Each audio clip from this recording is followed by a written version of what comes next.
नमस्कार भाई, ठीक है। कैसे आप सब? तो हम पढ़ रहे हैं हरियाणा की जीके। हरियाणा की जीके में कल हमने पढ़ी थी आपकी, इससे पहला जो वीडियो आया था वो नदियों के बारे में आया था, कुछ नहरों के बारे में समझा रहा था, ठीक है। तो नहरों के बारे में आज पढ़ लेते हैं भाई। उसमें प्रॉपर वो बीच में कोई दिक्कत आ गई थी, बीच में बंद हो गई थी क्लास, ठीक है। तो हरियाणा की नहरें, हरियाणा के नहरों के संबंध में देखिए, मैंने आपको बताया था कि हिमाचल प्रदेश, ठीक है, और मानसरोवर झील से, ठीक है, तिब्बत की मानसरोवर झील से एक नदी निकलती है जिसका नाम है सतलज नदी। सतलज नदी, ठीक है। सतलज नदी भारत के 2 राज्यों में बहती है, ठीक है। एक है आपका हिमाचल प्रदेश, दूसरा है पंजाब। उसके बाद ये पंजाब से बहते हुए हरियाणा में, पाकिस्तान में चली जाती है और पाकिस्तान में जाकर सिंधु नदी से मिल जाती है, ठीक है। तो देखिए, सतलज नदी मानसरोवर झील से निकलकर हिमाचल प्रदेश में प्रवेश करती है और हिमाचल प्रदेश में इस नदी पर एक बांध बनाया गया है जिसका नाम है नांगल बांध, ठीक है। उसके बाद एक दूसरा बांध पंजाब में बना है जिसका नाम है भाखड़ा बांध, और इसे भाखड़ा नांगल बांध के नाम से भी जाना जाता है। लेकिन इन दोनों बांधों के बीच 11 किलोमीटर की दूरी का 11 किलोमीटर का अंतर है, ठीक है। इन दोनों बांधों के बीच 11 किलोमीटर का अंतर है। और आपके नांगल से ही एक नहर निकाली गई है जिसका नाम है भाखड़ा नहर। भाखड़ा नहर निकाली गई है और भाखड़ा नहर हरियाणा के तोहाना में आकर, ठीक है, कई भागों में विभाजित हो जाती है और यहाँ पर इसमें कई नहरें निकाली गई हैं, ठीक है। तोहाना से कई नहरें निकाली गई हैं। हरियाणा के तोहाना नामक स्थान पर, ठीक है, भाखड़ा नहर से कई नहरें निकाली गई हैं। जैसे कि एक नहर निकाली गई है यहाँ से बरवाला लिंक नहर जो आपकी हिसार में जाती है। एक नहर निकाली गई है जिसका नाम है भिवानी नहर जो आपकी भिवानी जिले में जाती है, ठीक है। लेकिन भिवानी में भिवानी नहर को BN चक्रवर्ती नहर के नाम से भी जाना जाता है। पिछली क्लास में आप यहाँ तक पढ़ चुके थे, ठीक है।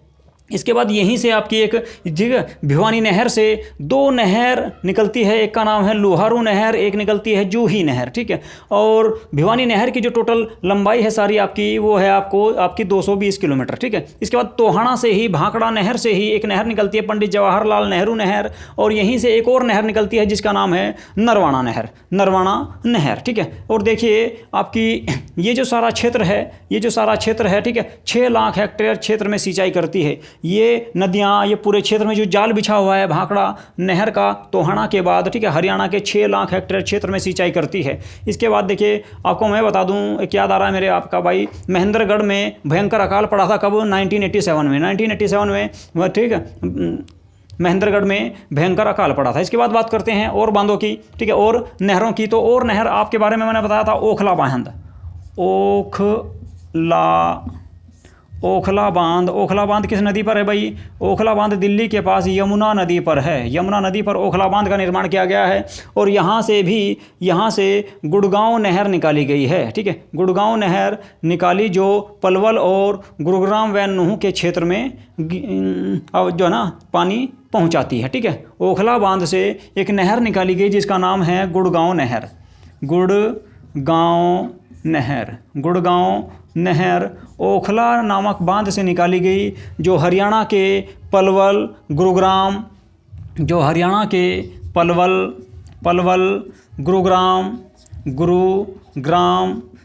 के बाद आपकी ये नूह, ठीक है, नूह को ही पहले मेवात कहते थे। तो इन 3 जिलों में सिंचाई का कार्य यानी कि पानी की पूर्ति करती है। कौन सी?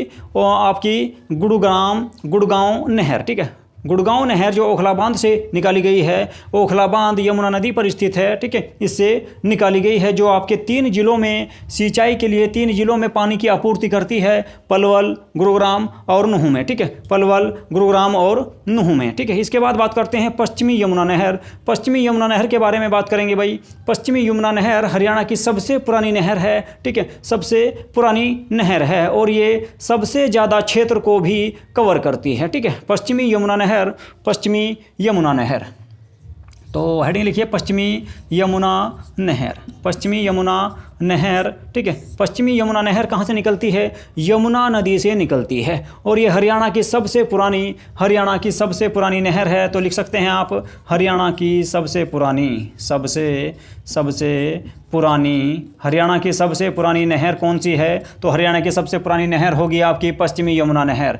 पश्चिमी यमुना नहर हरियाणा की सबसे पुरानी नहर है, जो हरियाणा के सबसे ज़्यादा क्षेत्र को ये कवर करती है, यानी कि सिंचाई सबसे ज़्यादा क्षेत्रों में करती है, ठीक है। और इससे कई नहरें निकाली गई हैं अलग अलग ज़िलों के लिए, जैसे कि राजीव गांधी नहर निकाली गई है रोहतक के लिए, इसी से निकाली गई है आपकी राजीव गांधी नहर। राजीव गांधी नहर कहाँ के लिए? रोहतक के लिए राजीव गांधी नहर निकाली गई पश्चिमी यमुना नहर से ही। इसके बाद सुंदर नहर निकाली गई भिवानी के लिए और सिरसा नहर निकाली गई है सिरसा के लिए, ठीक है। सुंदर नहर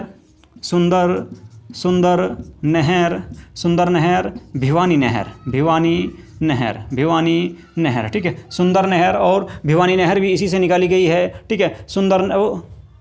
एक मिनट, भिवानी नहीं है भाई, सिरसा, ठीक है। सिरसा नहर, ठीक है, ये निकाली गई है भिवानी के लिए, यानी कि भिवानी ज़िले में सिंचाई की आपूर्ति करती है, और यहाँ से ये आपकी सिरसा के लिए है, यानी कि सिरसा ज़िले को पानी की आपूर्ति करती है। यानी कि देखिए, ठीक है, हरियाणा के इस छोर से, हरियाणा के पूर्वी छोर से, ठीक है, हरियाणा के पूर्वी छोर से और आपकी पश्चिमी छोर तक यह नदी है, ठीक है। यह नदी, ठीक है, हरियाणा के सबसे बड़े, ठीक है, यह नदी कौन सी, यह नहर, ठीक है, हरियाणा के सबसे बड़े क्षेत्र को कवर करती है। कौन सी? पश्चिमी यमुना नहर हरियाणा के सबसे बड़े क्षेत्र को कवर करती है, और हरियाणा की सबसे पुरानी नदी भी है, ठीक है, और हरियाणा की सबसे पुरानी नहर भी है। और इसी से कई नहरें निकाली गई, जैसे कि राजीव गांधी नहर रोहतक के लिए, सुंदर नहर भिवानी के लिए, सिरसा नहर सिरसा के लिए, ठीक है। इसके बाद बात करते हैं हरियाणा में सबसे अधिक सिंचाई, तो ये नहर थी कुछ प्रमुख नहरें, ठीक है।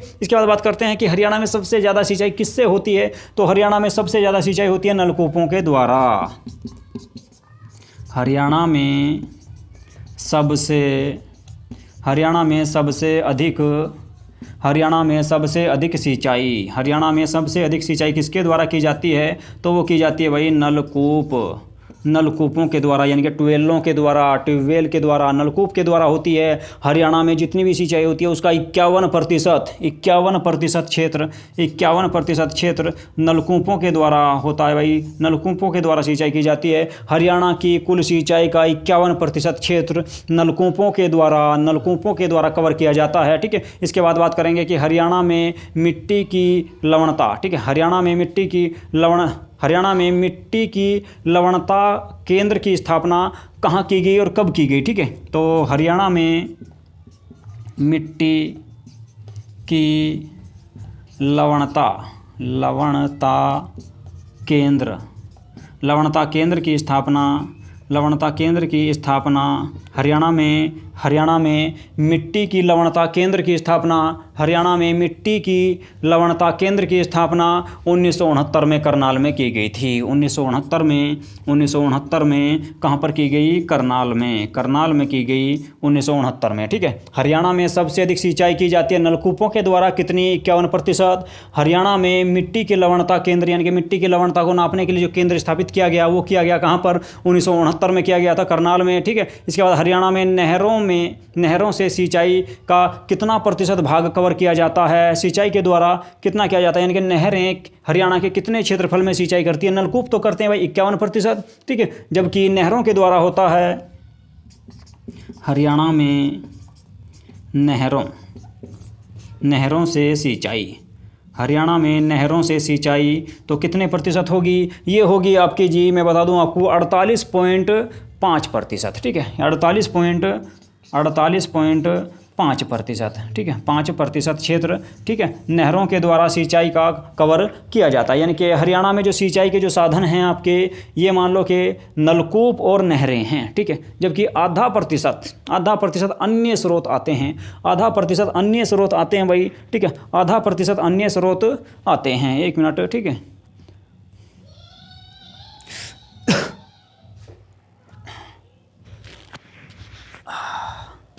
चलिए, हरियाणा में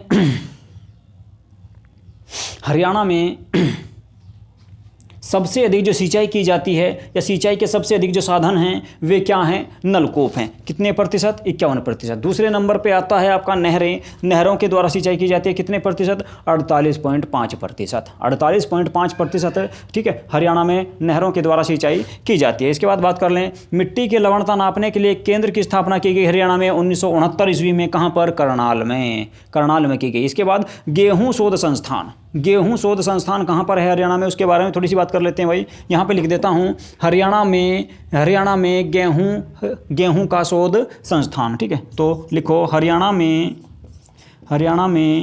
गेहूं का शोध संस्थान कहाँ पर है? तो ये है जी आपका करनाल में है भाई, याद रखियो, ठीक है। हरियाणा में गेहूं का शोध संस्थान करनाल में है। कब स्थापित किया गया था? तो 1978 में। 1978 में हरियाणा के करनाल में गेहूं का शोध संस्थान यानी कि गेहूं का परीक्षण करने के लिए एक शोध संस्थान बनाया गया। कहाँ पर? करनाल में, ठीक है। तो एक बार फिर से रिपीट कर देता हूँ भाई सारा, ठीक है। देख लो, हरियाणा में, ठीक है, हरियाणा में जो नहरें हैं वो ज़्यादातर जो प्रमुख रूप से है आपकी भाखड़ा नहर है। भाखड़ा नहर निकाली गई है नांगल बांध से। नांगल बांध है हिमाचल प्रदेश में सतलज नदी पर हिमाचल प्रदेश में नांगल बांध है, उसी से भाखड़ा नहर निकाली गई। और जब ये नहर तोहाना में प्रवेश करती है, हरियाणा के तोहाना में प्रवेश करती है, तो वहाँ से इससे कई नहरें निकाली गई हैं, कई नहरें विभाजित कर दी गई हैं। जैसे कि एक है आपकी बरवाला लिंक नहर हिसार में, इसके बाद है भिवानी नहर आपकी भिवानी जिले में, इसी को BN चक्रवर्ती नहर भी कहा जाता है, जिसकी कुल लंबाई 220 किलोमीटर है। और इसी से जूही और लोहारू नहर भी निकाली गई है। इसके अलावा यहीं से आपके पंजाब जो ना पंडित जवाहरलाल नेहरू नहर हैं। उसके बाद तोहाना से ही नरवाना नहर निकाली गई है। इसके बाद बात करते हैं ओखला बांध। ओखला बांध है आपका कहाँ पर? ये यमुना नदी पर है, ठीक है, यमुना नदी पर है। और इससे निकाली गई है गुड़गांव नहर। गुड़गांव नहर कौन कौन से जिलों को अपना जल पहुँचाती है या सिंचाई कराती है? तो पलवल, गुरुग्राम और नूंह तक अपने जल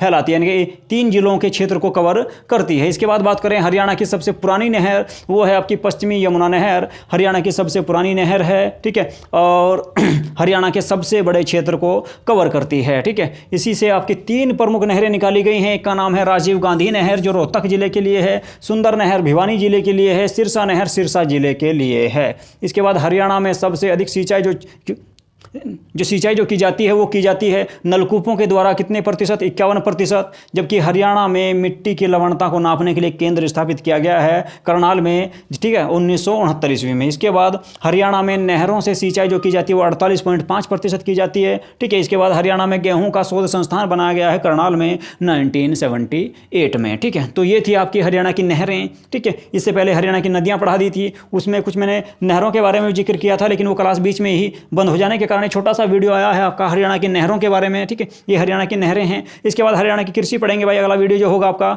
हरियाणा की कृषि के संबंध में आएगा, ठीक है। तो आज की क्लास आपको कैसी लगी इसके बारे में अपने विचार, अपने प्रतिक्रिया जरूर प्रकट करें, ठीक है। और अगर आपको ये क्लासें अच्छी लग रही है और आपके लिए यूज़फुल है तो वीडियो को लाइक करें, शेयर करें, ठीक है। और चैनल को तो सभी सब्सक्राइब कर लें भाई, ठीक है। तो चैनल को तो सभी सब्सक्राइब कर लें। ओके, नमस्कार।